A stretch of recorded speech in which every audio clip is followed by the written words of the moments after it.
তুমি এটা কেন করলা?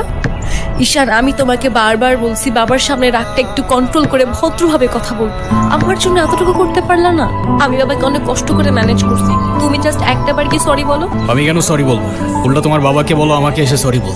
ঈশান, ফল্ট তোমারও ছিল, তুমি বাবার সাথে শাউট করছো। আর একটা সরি বলে যদি সবকিছু ঠিক হয়ে যায়, কেন সরি বলবা না? কারণ আমি সরি বলি না, আর বলবো না বলছি তো বলবো না, ব্যাস। তোমার ইগোর জন্য না তোমাকে কিছু বলতেও আমি ভয় পাই। এরকম চলতে থাকলে দেখবে একদিন আমিই চলে যাব। তো যাও না, তোমাদের আর কেউ আটকায় রাখে নাই। ঈশান প্লিজ একটু বোঝার চেষ্টা করো।